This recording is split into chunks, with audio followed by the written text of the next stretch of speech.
Cuenta de Desarrollo, que es nuestra otra invitada esta mañana. Tenemos invitada también a la coordinadora de la legislativa, está Fiorella Romanini. Sí, abogada solamente. Ok, y Juan Ignacio Gómez no pudo venir entonces. Juan Ignacio Gómez está de modo telemático. ¿Pero qué le pasó a don Juan Ignacio Gómez? Estoy un poco resfriado, presidente. Ah, chuta, ya, mejor quédese en silencio si quiere nomás, con esa voz no lo vamos a...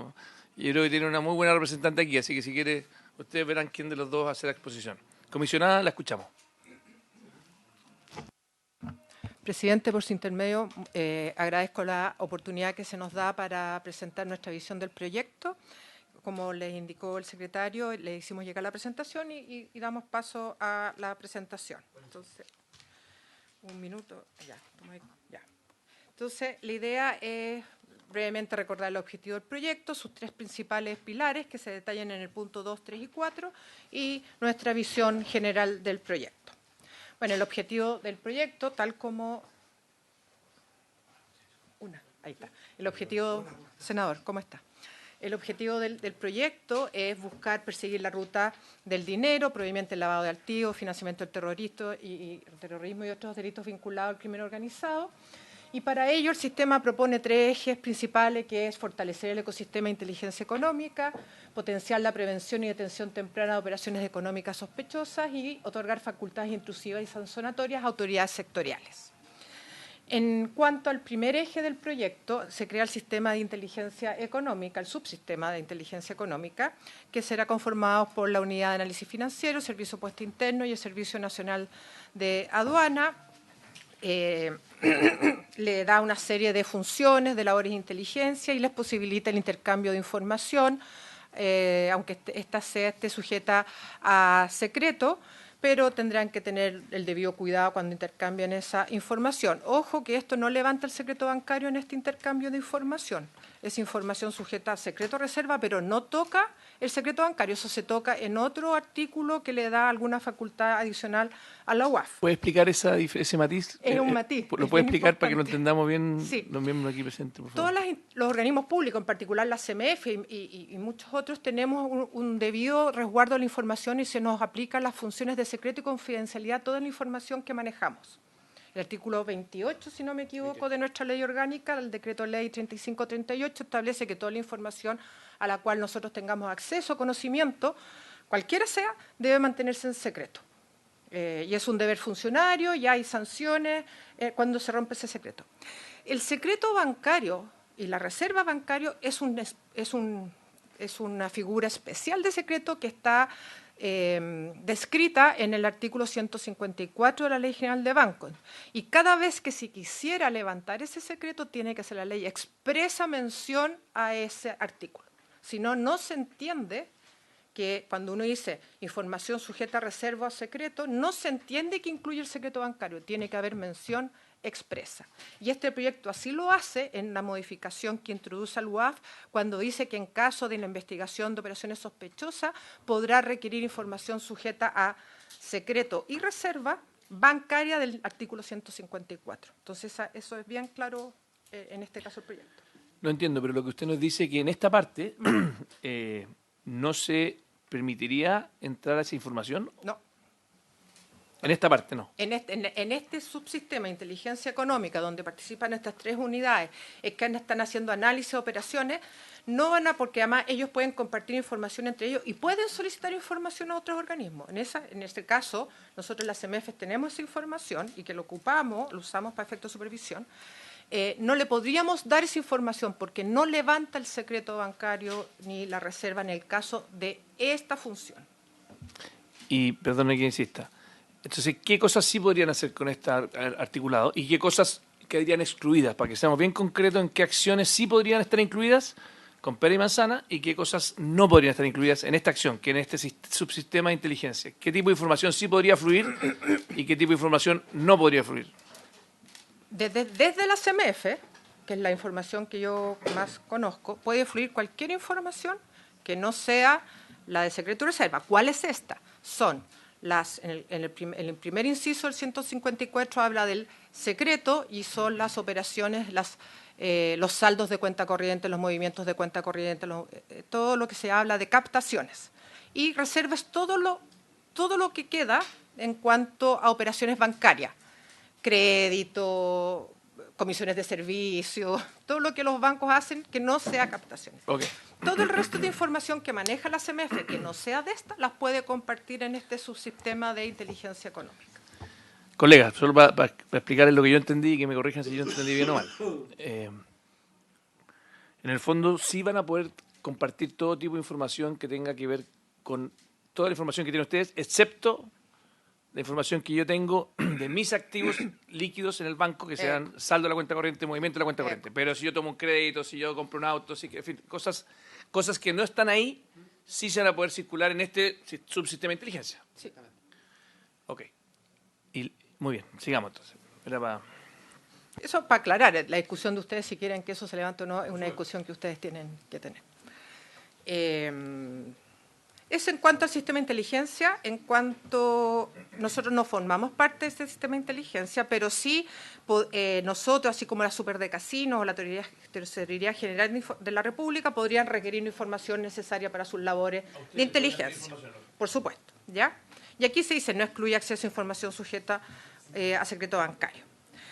Pero sí se habilita expresamente al UEF para acceder a información protegida por secreto, reserva bancaria, o sea, hace alusión directa al 154 de la Ley General de Banco, sin autorización judicial en caso de que necesite estos antecedentes en el contexto que está analizando una operación sospechosa. Hoy en día la UAF, si quiere levantar el secreto bancario o la reserva, tiene que ir a pedir autorización al juez. Esto lo que hace es que no pide esa autorización, aplica automáticamente en el contexto de una investigación. Eso es un punto importante. Entendieron todos los colegas, ¿no es cierto? Que en el fondo aquí la UAF hoy día, sin esta ley, cada vez que quiere entrar a una cuenta bancaria, tiene que pedir autorización a un juez. Sí. En este nuevo caso, cuando tenga alguna investigación de operaciones sospechosas, va a poder hacerlo sin tener que pasar por el juez. Exacto. Muy bien. En cuanto a la prevención de actividades sospechosas, aquí la ley establece unos cambios que afectan directamente a la CMF, porque se establece una serie de artículos que modifican las leyes a las cuales nosotros fiscalizamos, es decir, las leyes que dan cuenta de la fiscalización de bancos, de seguros, de administradores generales de fondos, de emisores de valores, de custodio de valores, de sistemas de liquidación y compensación de valores, de bolsas de productos, de bolsas de comercio, de intermediarios de valores, de intermediarios de productos. Vamos a ver todo ese detalle un poco más adelante. Bueno, y aquí se propone un cambio que es elevar los estándares de honorabilidad. En inglés usamos un término que se llama fit and proper, cuando uno quiere describir cómo tienen que ser las personas que forman parte de un directorio, de los accionistas fundadores o controladores y también los gerentes. Hay ciertos criterios que están establecidos en términos generales en los distintos estándares internacionales que estas personas tienen que cumplir con este código de fit and proper, que habla de idóneo y honorable. Todas las leyes que les mencioné tienen algunos requisitos de inhabilidad, en el sentido que no se pueden ejercer ciertos roles si no cumplen con ciertos criterios que la ley cataloga como de honorabilidad. Entonces, todas estas indicaciones tienen como objetivo homogeneizar y elevar los estándares para todos los accionistas principales, directores y gerentes de todas estas industrias financieras. ¿Por qué? Porque es a través del mercado financiero donde el dinero proveniente del crimen organizado o del financiamiento terrorista se lava.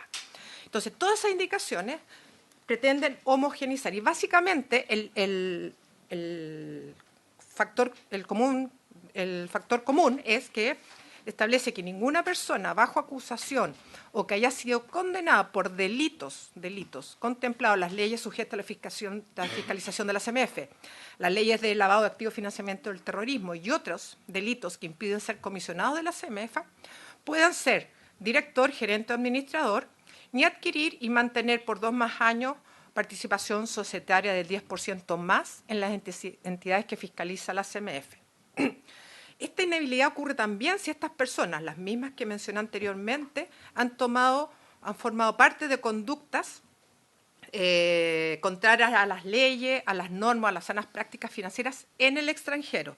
Es decir, a mí como regulador no solo preocupa que el director o accionista principal de un banco esté libre de haber cometido delito en Chile, sino también que no lo haya cometido en el extranjero. Se extiende la inhabilidad para ejercer estas funciones de director, gerente, administrador por 5 años desde que la respectiva sanción se haya cumplido o haya prescrito la sanción. Y lo que es muy importante, que todo cambio de propiedad, por más del 10%, tiene que ser autorizado por la CMF, en donde se verificará que no tenga alguna de las inhabilidades que aquí se está proponiendo. Entonces, este es el factor común que se aplica a todas las leyes. ¿A cuáles leyes? Y aquí están todas las que les mencioné. Tenemos las instituciones fiscalizadas por la CMF. Hay algunas que por definición sus leyes establecen que deben ser sociedades anónimas especiales, y que son los bancos, compañías de seguro, emisores de tarjetas no bancarias, operadores de medio de pago, bolsa de valores, bolsa de productos, administradores generales de fondos, custodios de valor y sistema de liquidación. A todos ellos aplica esta restricción o aplicaría esta inhabilidad tanto a sus accionistas principales o relevantes, directores y gerentes. Hay otros fiscalizados que no son sociedades anónimas especiales, pero que sí están bajo la fiscalización de la CMF, como son las cooperativas, bajo nuestro perímetro, los intermediarios de valores, aquí están los corredores de valores y los agentes, los corredores de bolsa de productos, las clasificadoras de riesgo, las empresas de auditoría externa y, una ley que usted muy bien conoce, señor presidente, los prestadores de servicios financieros de la ley FinTech, que discutimos y fue ya aprobada. Ellos también no se le aplica la ley de sociedades anónimas, pero sí en estas leyes estamos introduciendo los cambios de forma tal que sus socios, accionistas relevantes, controladores, mantengan o no estén inhabilitados en caso de haber sido sancionados, acusados por delitos de las leyes de la CMF o de lavado de activos y financiamiento del terrorismo. Y es va a ver que eso tocan varios cuerpos legales en el proyecto de ley.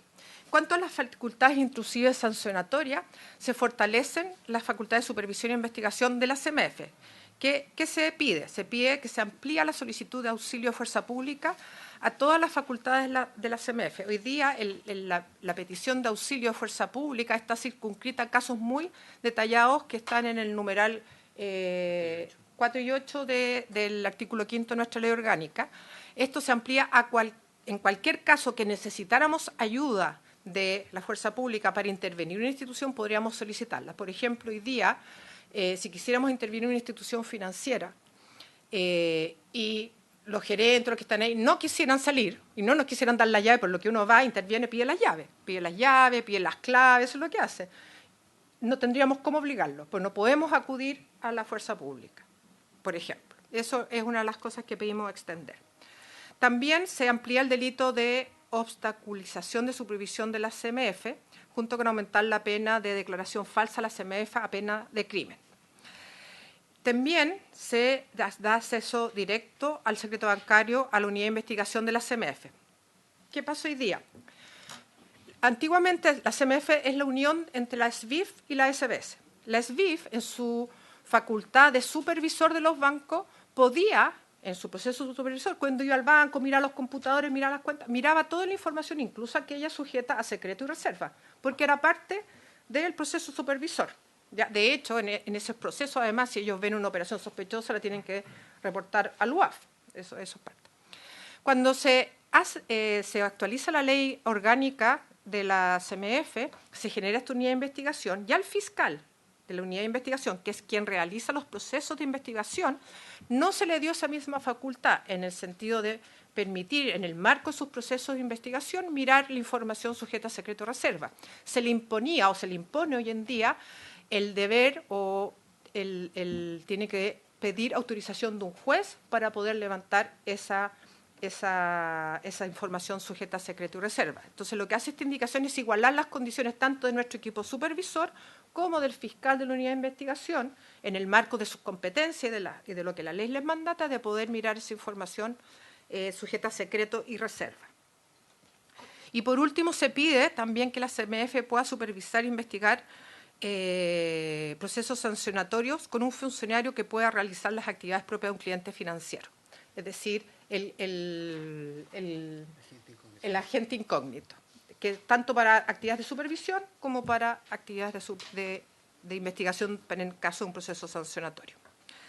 También se establecen algunos cambios para mantener el anonimato del denunciante anónimo y homologar el procedimiento de cobro en general al que establece la Tesorería General de la República.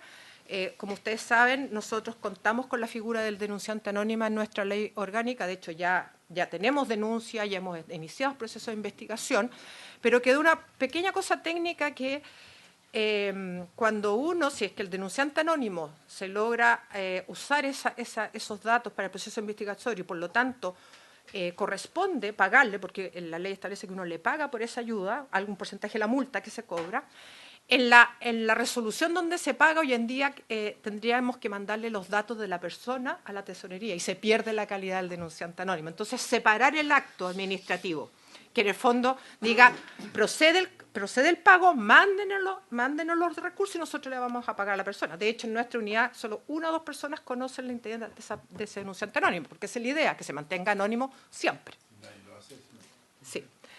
Otro caso muy importante es en materia de persecución del crimen, de los dineros del crimen organizado y otros delitos relacionados con el lavado de activos, es la colaboración internacional. Hoy en día, dado la transnacionalidad de todas estas actividades, la colaboración con otros reguladores y supervisores del mundo es muy importante. Y ahí, para hacer eso, se firman lo que se llaman los memorandos de entendimiento, los MOU. En particular, hoy en día se habla de los Enhanced MOU, que es, usted tiene que cumplir ciertas características para ser firmante de este MOU. Esto en el caso de IOSCO, estamos hablando de los emisores de valores, es decir, los reguladores de emisores de valores nos comunicamos. Y de todo tipo de información, desde hoy este emisor parece sospechoso, podría estar en una actividad o no está falsificando la información de los estados financieros, todo tipo. También hacemos esto con los reguladores de banco, con los reguladores de seguro, también tenemos estos MOU.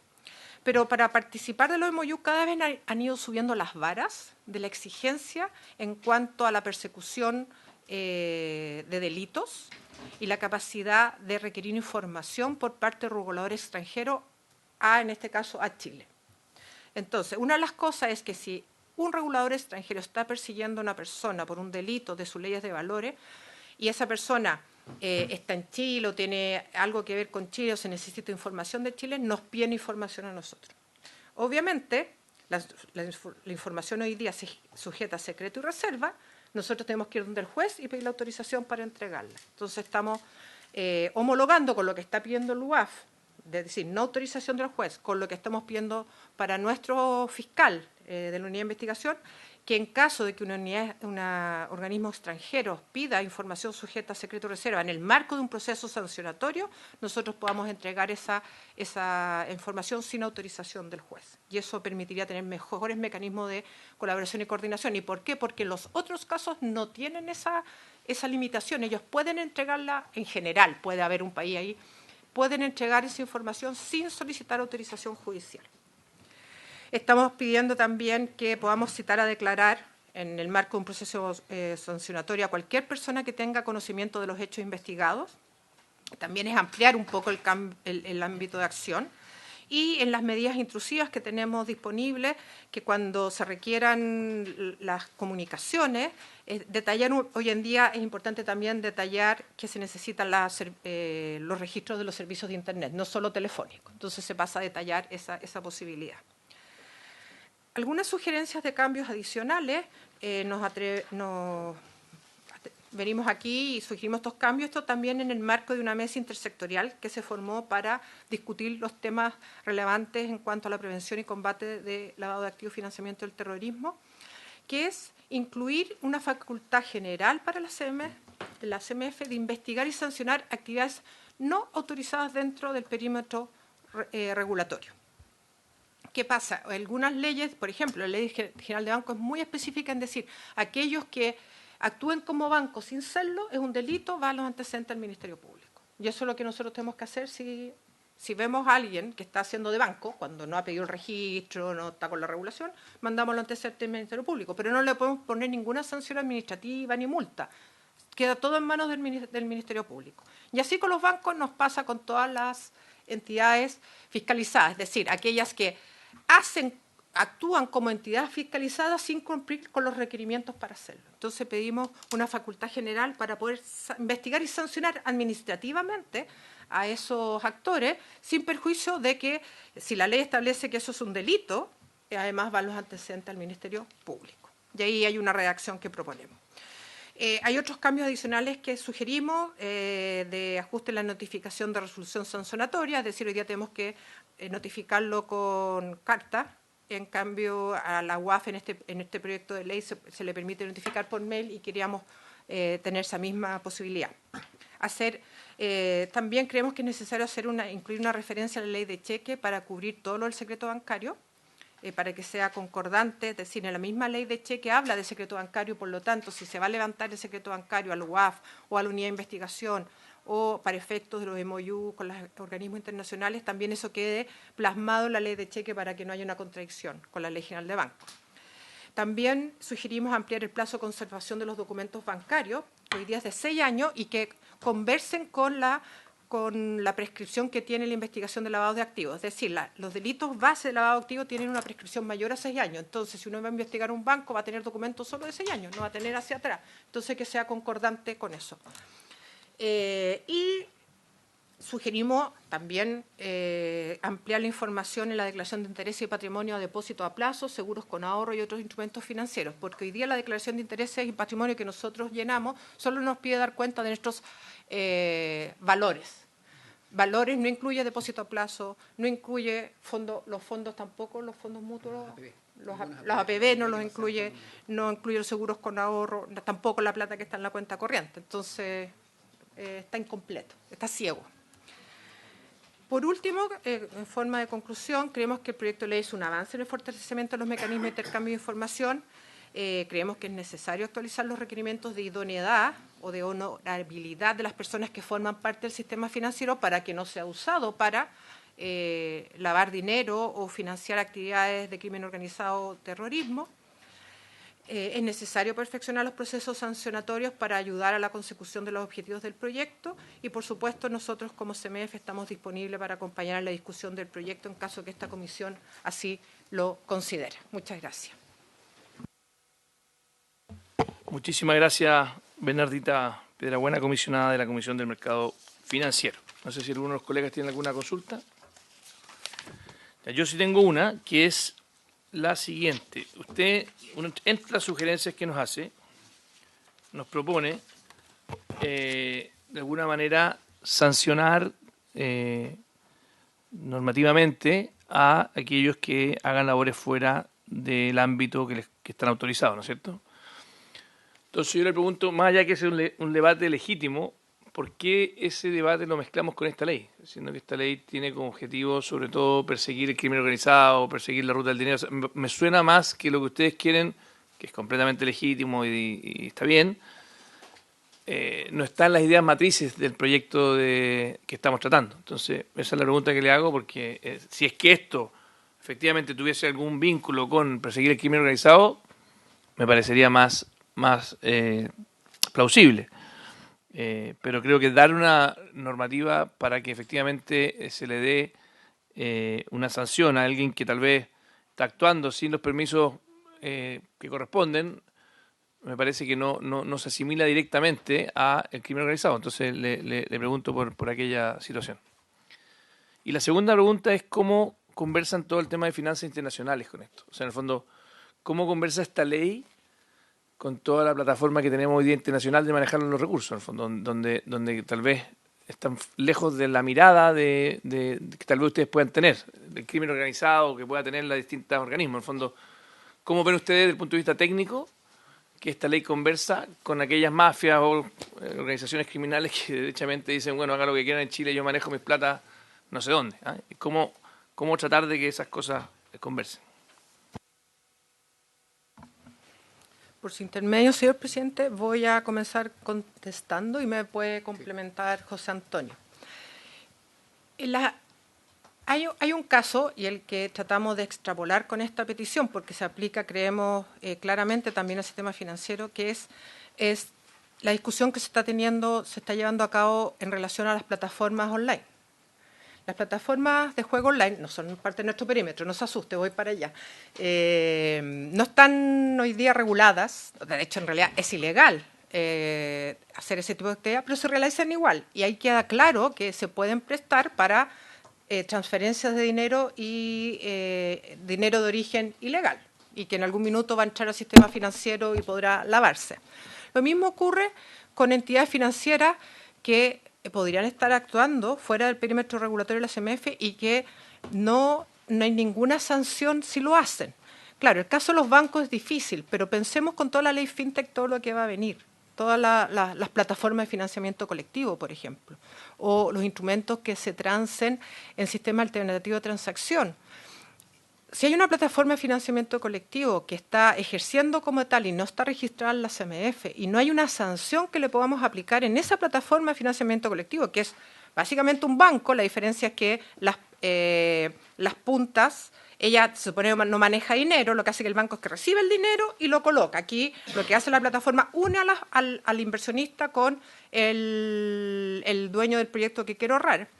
Podría darse el caso que en esas plataformas se esté canalizando dinero proveniente de actividades ilegales y nosotros, como no están no las podemos sancionar porque no me lo permite la ley, menos las vamos a ir a poder mirar y ver lo que están haciendo, qué dinero están circulando a través de su sistema. Entonces, desde nuestra perspectiva, es de todo conveniente o prudente establecer esta facultad de la CMF y que corresponde a las ideas matrices del proyecto de ley. Sí, por supuesto. Por su intermedio, presidente. Gracias. La idea, estimados, es básicamente que en el sector regulado, en las entidades que están fiscalizadas, que están autorizadas, hay un control, como describe la comisionada Piedrabuena, respecto a las operaciones que realizan. ¿En qué creemos que colabora para poder combatir el crimen organizado, como dice la comisionada Piedrabuena, es fortalecer las medidas que puede tomar la Comisión para el Mercado Financiero respecto a las entidades no autorizadas? Porque como están realizando esas otras operaciones y no queda control, no queda registro, no está en todo ese punto, entonces que pueda la CMF actualmente puede estar solamente limitada eventualmente, y nos pasa muy públicamente, señor presidente, en casos en los cuales detectamos si hay un delito, en que nos podemos limitar solamente a realizar la denuncia propia ante el Ministerio Público y que siga su derrotero y el mundo. Pero además lo que se pide es, primero, homologar de que todas esas actividades, de que la fortaleza que tiene la institucionalidad de decir que estas actividades estén autorizadas y si no, no se pueden ejecutar, hubiera delito, pero además facultades de la CBF como para decir, y lo decimos muy técnicamente, la herramienta de lo que se conoce el cease and desist. O sea, dar de si es pertinente entrar, si es pertinente investigar, si es pertinente decir pare, sea incluso electrónicamente o no, si fuera el caso, y independiente además de que eventualmente una investigación penal. O sea, para que fortalecer las entidades que están dentro del perímetro, donde queda todo el registro de los movimientos, y los que están realizándolos fuera, donde pueden haber estas transacciones, como escribe la comisionada Piedrabuena, poder tener herramientas para poder investigarlas y paralizarlas si fuera el caso. Muy bien. Con respecto a la otra pregunta, el tema hoy día de la integración económica mundial, lo cual tiene muchos beneficios, también le presenta muchos desafíos a todos los reguladores en todas las materias, desde el cobro de impuestos hasta el lavado de activos, e incluso dentro de actividades legales y permitidas, si el proveedor de un servicio que está, yo hablo de incorporado, es decir, que está desde el extranjero, está cumpliendo con la normativa para la prestación de ese servicio dentro de las fronteras nacionales. Es un desafío, no hay soluciones únicas. Lo que nosotros como supervisores y reguladores del sistema financiero que hacemos, yo creo que es muy importante la colaboración con los organismos internacionales, con los reguladores de otras jurisdicciones. Porque si hay, que nos pasa en el sistema financiero y nos va a pasar mucho con FinTech, hay proveedores de servicio, por ejemplo, una plataforma de financiamiento colectivo, pero cuyo dueño o quienes formen esa plataforma están en el extranjero, para nosotros le vamos a tener que exigir que cumpla con ciertos requisitos dentro de nuestra jurisdicción, pero también es importante saber qué está haciendo el regulador en esa jurisdicción donde está incorporado este actor, para saber si hay suficiente confianza en lo que está haciendo, si la información que ellos reportan acá es fidedigna o no. Por lo tanto, esa colaboración se hace muy importante. Lo otro muy importante es la convergencia de estándares regulatorios. Es decir, que todos los países tengamos mínimos regulatorios comunes, porque si no se produce el arbitraje regulatorio. Así como se produce el arbitraje en el pago de impuestos, se produce el arbitraje regulatorio. Entonces, para eso nosotros participamos constantemente, frecuentemente, sostenidamente en todos los foros internacionales para ir en línea y tratar de influenciar lo más posible. Somos un país pequeño, no nos pidan mucho, influenciar frente a Estados Unidos, China, Europa a veces cuesta, pero a veces podemos lograr algo, que esos estándares mínimos comunes sean adecuados, proporcionales, que conversen con nuestra regulación. Yo diría que esos son los frentes por donde podemos ir abordando esta preocupación que usted plantea. Yo le quiero aprovechar de pedir, y con esta es la última pregunta que hago, y le damos la palabra a Libertad de Desarrollo a continuación, pero básicamente, tenemos hasta las 12 nomás, ¿verdad? Sí. Estamos un poquito apretados de tiempo. Ya. No, vamos a dejarlo ahí. No voy a hacer esta pregunta, se la voy a hacer yo personalmente después, a la salida. Después. No, tranquilo, no se preocupe. Así que le agradezco... Le agradezco, comisionada, por su presentación y nos quedamos obviamente con la tarea de recoger las recomendaciones para la ley, así que muy agradecido. Bien, vamos con Fiorella, o no sé si con Juan Ignacio Gómez. Fiorella, usted tiene la palabra. Bienvenida. Por su intermedio, presidente, buenos días a todos los miembros de la comisión, miembros de la Secretaría y asesores presentes. Mi nombre es Fiorella Romanini y vengo como investigadora del área legislativa de Libertad y Desarrollo.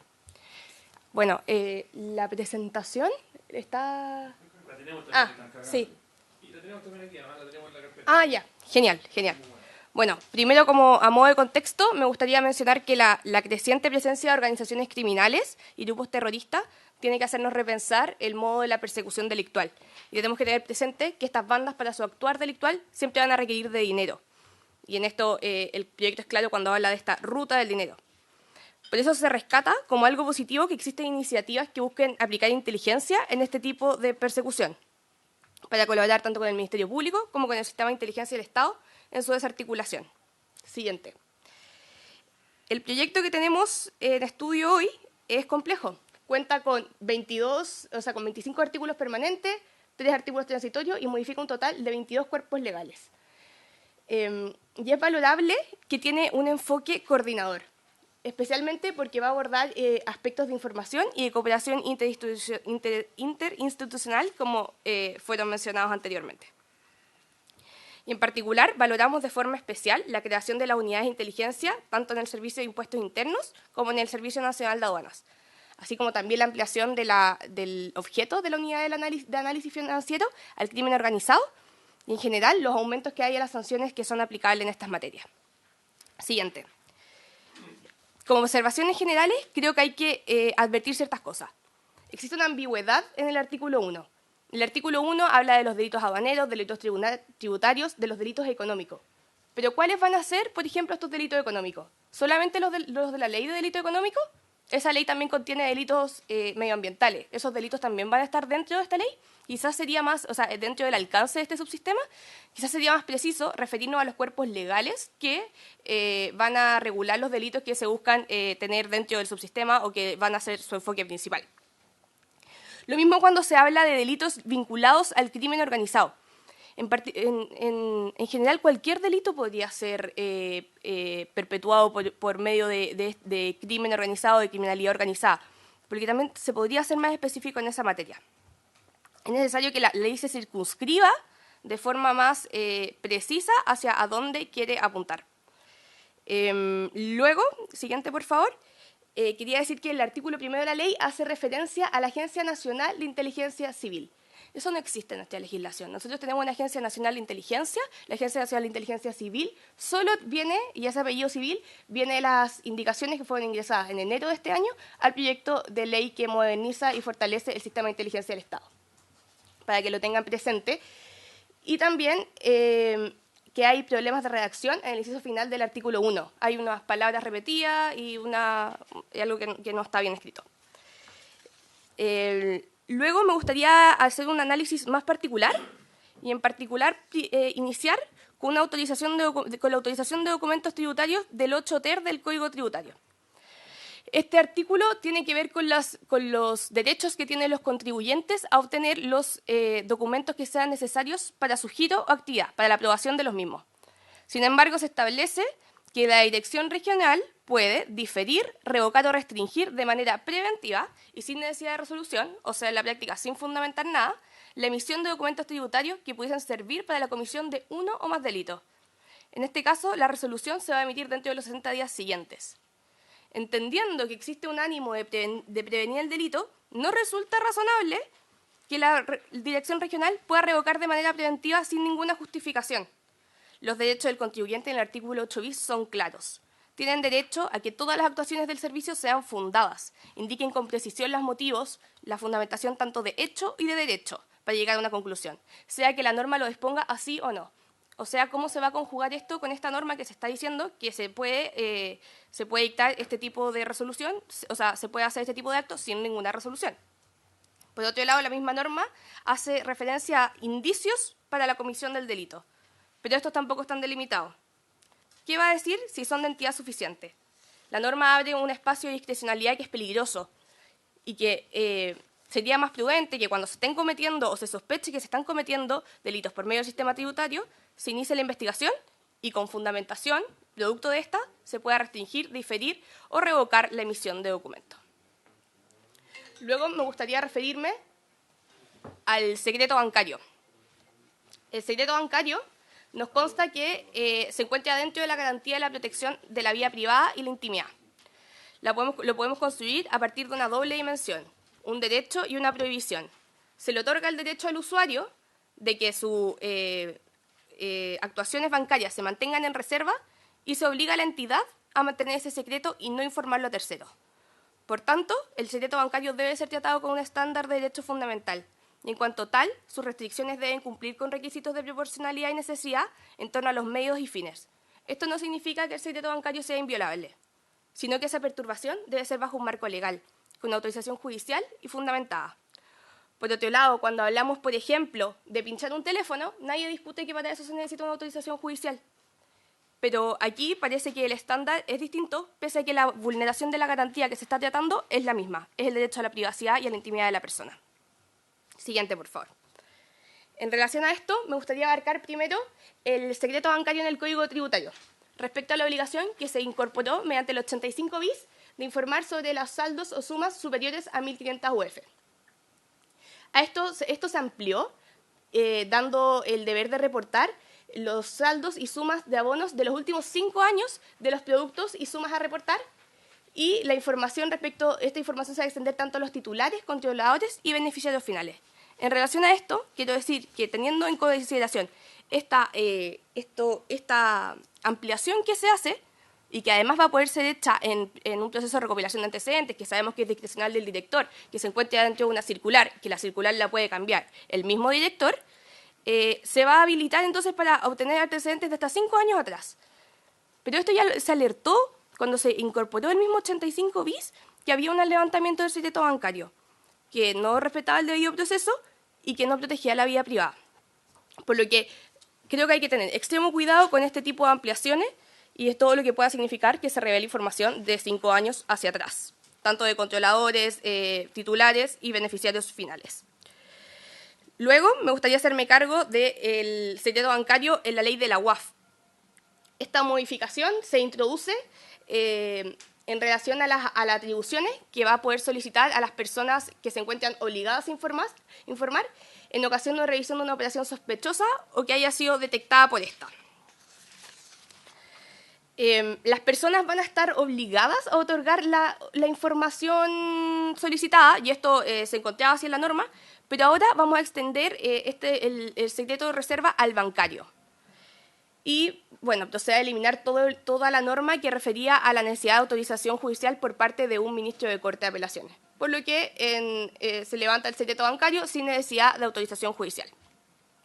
Luego, me gustaría referirme al secreto bancario en materia de la Comisión para el Mercado Financiero, donde nuevamente nos enfrentamos a un levantamiento del secreto bancario sin autorización. En los hechos se busca introducir que la Comisión esté investida de poder autorizar al fiscal que en marco de un procedimiento sancionatorio pueda requerir a los bancos y a las demás entidades fiscalizadas de información relativa a operaciones bancarias determinadas sin restricción alguna y comprendiéndose tanto las secretas como las reservadas. Se va a eliminar el inciso anterior, el inciso que refería a la autorización judicial por parte de un ministro de Corte de Apelaciones. Incluso se elimina cualquier tipo de reclamación que puedan tener las personas si no se respetan sus garantías o no se cumplen los requisitos mínimos para proceder a este requerimiento. Por otro lado, se amplía el objeto, ya que ya no estamos hablando solo de delitos que se encuentren tipificados y que busque perseguir la comisión, sino que de todo tipo de infracción, lo cual me parece que es un cambio breve, pero que hace un cambio muy grande. O sea, el ámbito de aplicación de esto ya se extiende mucho más allá del delito. Y lo que es especialmente complicado y genera una paradoja es que dice que se va a tener por cumplido el requisito del artículo 9 del Código Procesal Penal, sobre el cual me gustaría que reflexionáramos un poco. Siguiente, por favor. El artículo 9 del Código Procesal Penal nos va a dictar el estándar del Código Procesal Penal en la materia de la autorización judicial previa. Y dice que cuando toda actuación de un procedimiento que requiera una privación de garantías del imputado o un tercero, de los ejercicios que la Constitución le asegura, requerirá autorización judicial previa. En consecuencia, un fiscal va a tener que pedir autorización cuando quiera vulnerar garantías, cuando quiera restringirla o perturbarla. Sin embargo, y lo que es más interesante, tratándose de casos urgentes, en que la inmediatez sea lo necesario para el caso, bueno, entonces se puede pedir por cualquier medio. Se puede pedir por correo, se puede pedir por teléfono. Da lo mismo, o sea, un problema de rapidez no va a haber. Y de esto se deja constancia de la hora, de quién emitió, quién fue el que solicitó la solicitud, el delito que sirve de fundamento, etc. Entonces, quiero que tengan en cuenta que existen formas de hacer que la autorización judicial no sea un problema en cuanto al tiempo, si es que ese fuera el problema que hay con la autorización judicial. Siguiente, por favor. Con todo lo expuesto, quiero reiterar que el proyecto se valora de forma positiva, que las ideas que tiene de colaboración entre distintos organismos para la prevención del delito son valorables, son positivas y el proyecto es bueno y avanza hacia una prevención delictual integral en torno a lo que es la ruta del dinero en el crimen organizado y se condice con las recientes normas que se han dictado sobre asociaciones delictivas y la llamada ley antinarco. Siguiente. Sin embargo, vuelvo a reiterar, tiene que precisarse el ámbito de aplicación de la ley. También hay que tener presente que los avances que traiga este proyecto no sean a costa de los derechos fundamentales. Es muy fácil plantear que se corra un poco el cerco para obtener mayores facultades de fiscalización, pero no es justo y pueden caer en ser discrecionales. Se pueden mantener similares resultados bajo el marco de un debido proceso, que se haga cargo de las garantías de todos los participantes. Si el problema es, por ejemplo, que la autorización judicial es lenta, que entorpece los procedimientos, bueno, entonces que sea incorporada una norma similar a la del Código Procesal Penal, por la cual se pueda solicitar la autorización al ministro de Corte debido a la urgencia por cualquier medio. De no ser el problema con la autorización judicial, entonces no se entiende cuál sería su problema con su vigencia en relación al secreto bancario. Muchas gracias. Muchas gracias, Fiorella, por su presentación. Desgraciadamente se nos va un poco el tiempo, pero creo que coincidimos en la importancia de este proyecto. Y la idea de poder tener distintas exposiciones es poder ir avanzando en eventuales espacios de mejora. Los distintos asesores van a trabajar en conjunto, como lo han hecho con los otros proyectos, y también con el Ejecutivo. Si este es un proyecto que el Ejecutivo le está dando mucha importancia, le hemos solicitado, eso sí, le he dicho al secretario que le pida a la subsecretaria de Hacienda que ojalá cuando estemos tratando este proyecto ella esté presente. Nos parece que lo mínimo es que esté o el subsecretario o el ministro no queremos abusar de su tiempo, pero lo mínimo en un proyecto de esta envergadura y tan relevante, sobre todo para que escuche las exposiciones del resto, porque muchas de estas indicaciones eventualmente van a requerir de su patrocinio, ¿no? Yo sé que hay un representante del Ministerio de Hacienda, pero me parece muy importante que la subsecretaria pueda ojalá acompañarnos, con quien tenemos además la mejor relación que se puede tener. Así que muchas gracias a los dos invitados y habiéndose cumplido el objeto de esta sesión, esta se levanta. Recording stop.